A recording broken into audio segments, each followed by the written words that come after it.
They thought they had me cornered, a poor, tired waitress alone in a dark alley at midnight. But they never saw the chrome and leather rolling up behind them. The roar of those engines, that's the sound that changed everything. The sound that saved my life, and the sound that ultimately took down an entire criminal operation. My name is Cora Hayes. I used to live in a town called Juniper Creek, just a forgotten little highway stop between the suburbs and the coal mines, and I waited tables at the Griddle and Spoon Diner. It was a greasy spoon, you know, the kind where the fryer smell sticks to your hair like superglue. It was 11:47 p.m. I was counting down the minutes, staring at the clock, bone-tired. Tyler, my son, my whole world, was turning 9 soon. He wanted a real bike, not another wobbly yard sale special. I was running on empty, financially and otherwise. That night, the bell above the door chimed, and in walked 6 men. Bikers, not the usual clientele for the Spoon. They wore black leather vests covered in patches. A big one on the back read, "Road Sentinels." My stomach did a nervous flip. They were quiet, polite, settled into the corner booth, but something about the collective weight of them, it was heavy. Their leader, a man with a dark salt and pepper beard and eyes that missed absolutely nothing, ordered 6 black coffees and both whole pies we had left, apple and cherry. A sale was a sale, but I just wanted them to leave. Later, Charlie, the night cook, muttered about them being an old-school veterans club. Good guys. I hoped he was right, but that little knot of fear stayed tight in my chest. When I finally took the overflowing trash bags out back, it was after midnight now. The cool air hit my face, a brief relief from the diner's stale heat. I was halfway to the dumpster, under a lone, flickering streetlight, when I heard voices. Low, guarded, coming from the shadowed entrance to the abandoned ironworks mill next door. I froze. Curiosity, or maybe just a deep, bad feeling, pulled me closer. 3 men. One was holding a bulky black duffel bag. They unzipped it, just a little, and the way they leaned in, quick and nervous. I didn't need to see what was inside. This wasn't local kids or a drug deal gone wrong. This felt organized, dangerous. Turn around, Cora. Go back inside. Forget you saw anything. I started to step back, but my foot caught on a loose piece of cardboard. The trash bag hit the pavement with a loud thud. Who's there? A voice barked. My heart stopped dead. I pressed myself against the cold metal of the dumpster. Then the universe decided I hadn't had enough bad luck. My apron pocket shaking let go of my keys. They clinked on the asphalt, the sound echoing through the alley like a starting pistol. There. Someone's back there. I ran. Straight for the back door. Locked. No. My rule. Always lock it behind me. A heavy hand grabbed my shoulder. I screamed, twisted away, and kept running toward the front of the building, toward the fainter light of the parking lot. I burst out and nearly collided with Mason, the bearded sentinel. He caught me by the arms, his eyes scanning, taking me in, then hardening as he looked past me. Inside, he said, the voice quiet but absolute. Now, I didn't argue. I sprinted for the front door, just as the engines of 6 massive motorcycles erupted to life.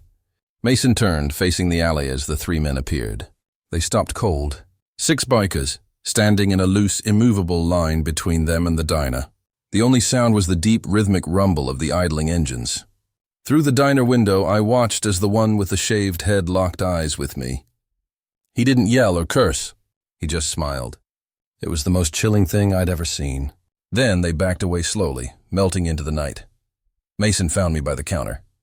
"You okay?" he asked. I couldn't speak, just nodded. He pulled out a card. "Mason, you call me first. Understand?" Who are they?" I whispered. His jaw tightened. "Nobody you want to know. But they saw your face." He paused. "How old's your kid?" He saw the drawing Tyler had tucked into my apron pocket. "I got kids too." "You watch yours close." And then they roared away.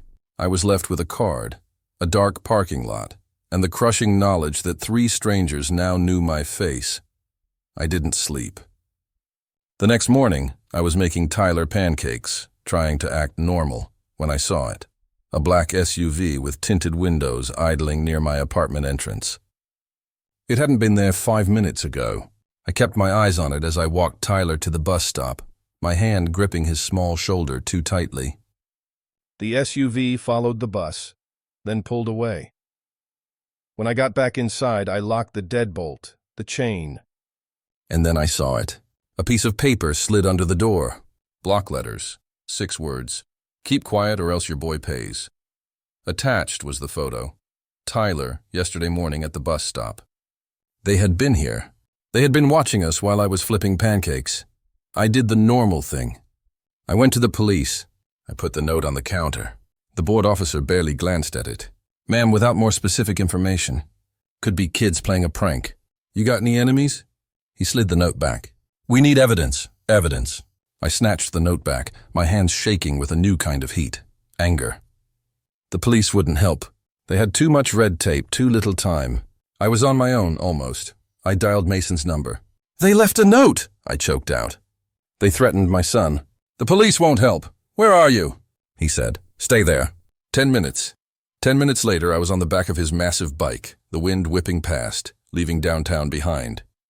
We ended up at a battered garage, the sign reading, Sentinel Auto Works, half the letters missing.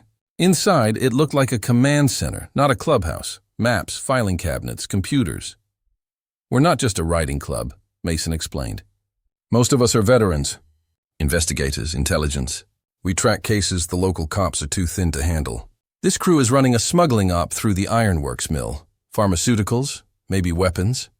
Torres, a quiet man working a laptop, chimed in. You saw them with that bag. You can identify them. That's more than we've had in 8 months of surveillance. The realization hit me like a kick in the gut. I'm not just someone they threatened. I'm your witness. Yes, Mason admitted. And that's why they threatened Tyler. If you testify, their operation falls apart. I stood up, the chair scraping on the concrete. Then I can't help you. I won't risk my son's life. If you don't help us, Torres said, his voice low and firm, they'll assume you already talked. They saw your face. They know where you live. They'll tie up loose ends eventually. That's what people like them do. I was trapped. What am I supposed to do? You want to use me as bait? Mason stood, meeting my eyes. We can protect you. Both of you. We have resources, safe houses, and contacts who actually care. He gave me the burner phone. Keep this with you at all times. I meant what I said. I have kids too. If someone threatened them, I'd burn the world down to keep them safe. That's what we're offering you. A way to fight back. I looked at the men, these veterans who had chosen to keep fighting even after their wars were over. They were offering me hope. What do you need me to do?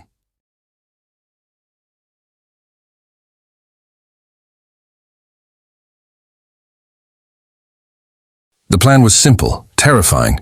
I'd go back to the griddle and spoon for my night shift, act completely normal. The Sentinels would set up surveillance. I was the bait, but as Beck, the tech guy, had bluntly put it, bait with a hook attached. That night, every customer who walked in made my heart spike.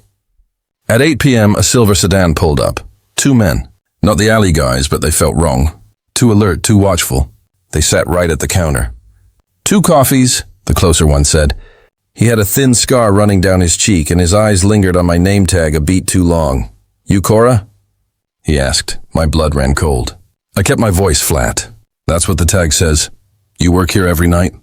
Most nights, he shrugged. A meaningless, casual motion. Just making conversation. Small town. Everyone knows everyone, right? Something like that, I managed, pouring their coffee. I saw Mason slide into a booth across the room, pretending to be absorbed in his phone. The burner phone buzzed in my apron pocket. A text from Torres. Stay calm. Recording everything. They ate in silence, whispering occasionally. I caught fragments. Tomorrow night. Shipment arrives. Shipman. When they left, the scarred man dropped to $20 on the counter. Way too much. Keep the change. You take care now, Cora. It was a warning wrapped in a good night. I looked at Mason, shaking. That was them. I know it. They mentioned a shipment. Tomorrow night. Good intel, he said, calm as granite. Torres is tracking their vehicle. I dropped a coffee mug, and it shattered. I can't do this, Mason, I can't. He leaned in, his voice a low rumble.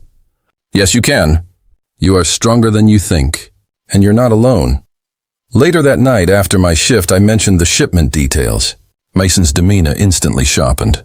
Tomorrow night you stay home with Tyler. We handle the surveillance. But before I could even get ready for bed, the burner phone buzzed.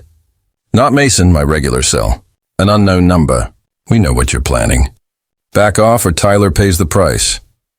And then, the photo of Tyler at the bus stop. My scream brought Torres through the apartment door, gun drawn. Mason was seconds behind him. Pack a bag, Mason commanded, already on the phone with Beck. We're moving you tonight. Safe house. 20 minutes later, we were in Mason's truck, Tyler clutching his stuffed dinosaur, heading into the dark back roads. The safe house was a small bar-windowed cabin deep in the woods, a fortress. Torres stayed with us. Mason and the others went back to set the trap. The next day crawled. At 4 p.m., a text from Mason, in position. Up starts at 10 p.m. Stay put. At 9:30, Torres took a call outside. When he came back, his face was pale. Change of plans. The warehouse was a decoy. The real shipment is still at the factory, and 3 men just left the dock. Heading in this direction. They're looking for you. The leak was real.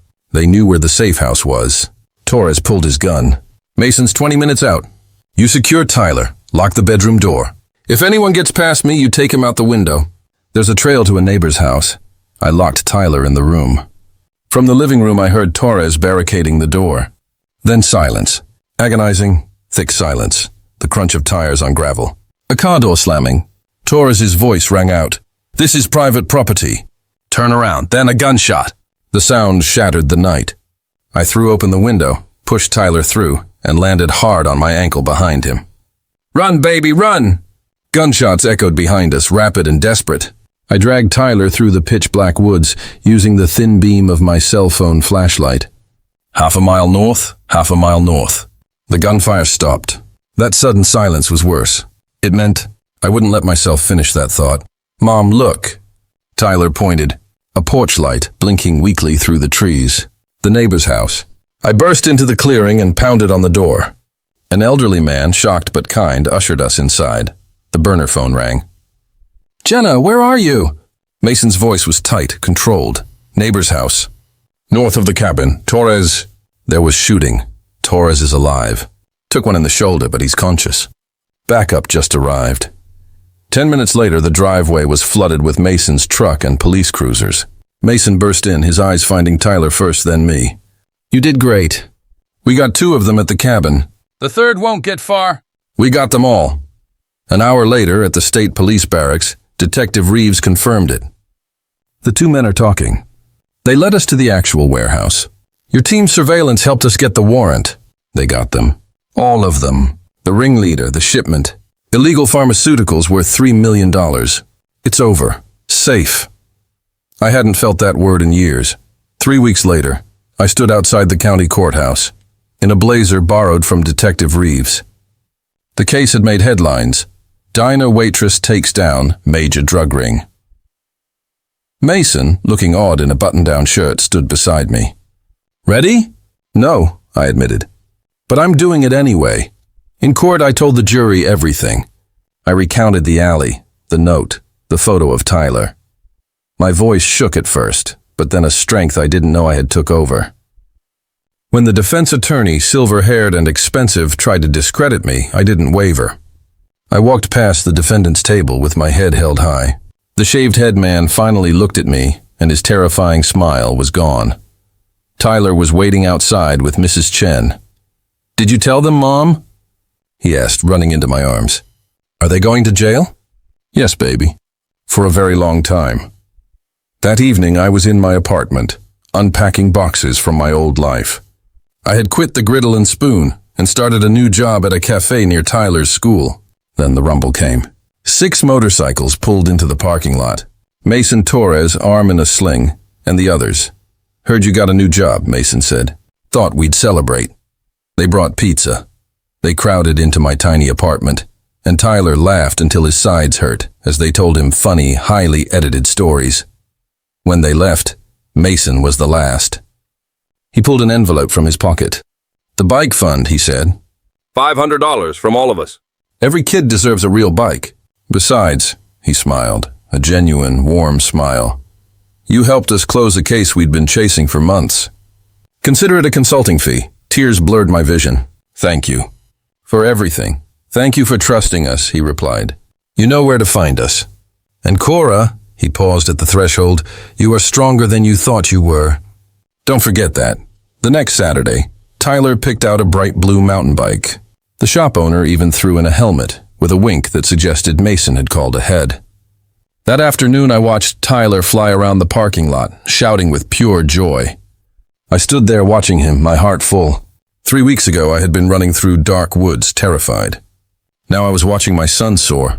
I saw Mason at the parking lot entrance, just watching. He raised a hand in greeting. I waved back, he was right. I'd found courage I didn't know I had.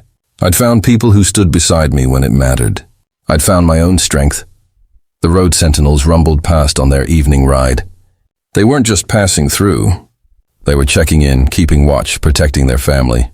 I looked up at the setting sun, took a deep breath, and for the first time in years, I wasn't afraid.